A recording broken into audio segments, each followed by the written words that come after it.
আসসালামু আলাইকুম রহমতুল্লাহ বারাকাত।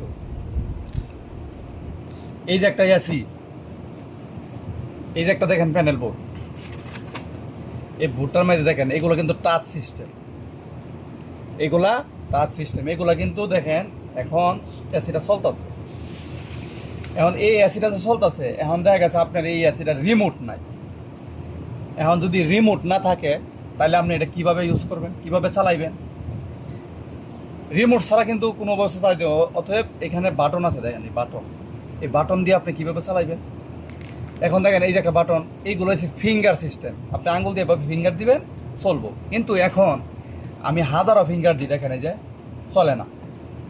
চলে? কি বলেন, চলে? বন্ধ হয় না, বন্ধ হয় না, চলে না। অলরেডি এসি চলতেছে, বন্ধ হয় না, স্পিডও বাড়তেছে না। অতএব যারা নতুন, যারা এই বিষয় বুঝেন না, আমি শুধু আজকের ভিডিওটা করতেছি তাদের জন্য, যে এই বোর্ডটা আপনারা রিমোট ছাড়া কিভাবে চালাইবেন সর্বপ্রথম আপনারা বুঝেন। আর আমার চ্যানেলে যারা নতুন, অবশ্যই আমার চ্যানেলটাকে সাবস্ক্রাইব করবেন, আপনাদেরকে শুধু এই বিষয়টা বোঝানোর জন্য। এটা হচ্ছে একটা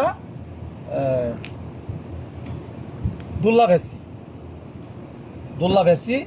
এখন এই এসিটা আপনি যখন এই প্যানেল বোর্ডের কাজ আপনি টিপবেন, কাম হইব না, রিমোটও নাই, কীভাবে চালাইবেন? অন দেখা গেছে আপনার বললো যে বা এটা আমার বন্ধ করে দেওয়া যান বা ফ্যানের স্পিড বাড়াই দেওয়া যান, তখন আপনি বাড়াইতে পারবেন না।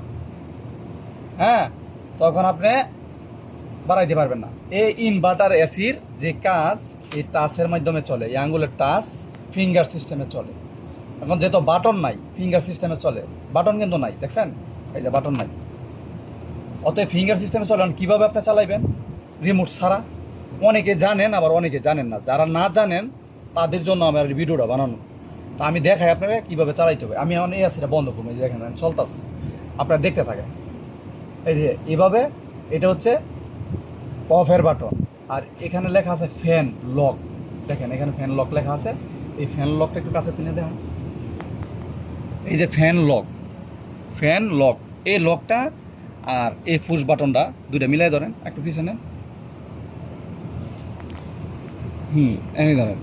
এখন আমি দেখেন কিভাবে বন্ধ করি, আপনারা খেয়াল করেন। এই দুইটা মিলে আমি এভাবে চাপটা ধরলাম, এই দেখেন চাপটা ধরছি, এখন এটা ছেড়ে দিছি, একটা শব্দ দিছে শুনছেন টিন কইরা। এখন আমি আবার এটা বন্ধ করব, এই দেখেন, তখন এটা বন্ধ হয়ে যাবে। আমি আবারও বলি, এই বাটন আর এই ফ্যানের লক বাটন দুটো মিলে এভাবে হালকা টাচ দিয়ে ধরবেন, ধরার পরে এখান থেকে লক ছেড়ে দিব, টেন টেন করে একটা শব্দ হইব, লক ছেড়ে দিব। তখন আবার রিটার্ন এটার মধ্যে তখন এভাবে চাপ দিবেন, তখন দেখবেন এটা চালু হয়ে গেছে বা বন্ধ হয়ে গেছে। একই সিস্টেম, চালুর ক্ষেত্রেও এই সিস্টেম, বন্ধর ক্ষেত্রেও একই সিস্টেম। আশা করি আমার ভিডিওটা বুঝতে পারছেন আপনারা। যদি ভালো লাগে অবশ্যই আমার চ্যানেলটাকে সাবস্ক্রাইব করবেন। সবাইকে ধন্যবাদ, আল্লাহ হাফেজ।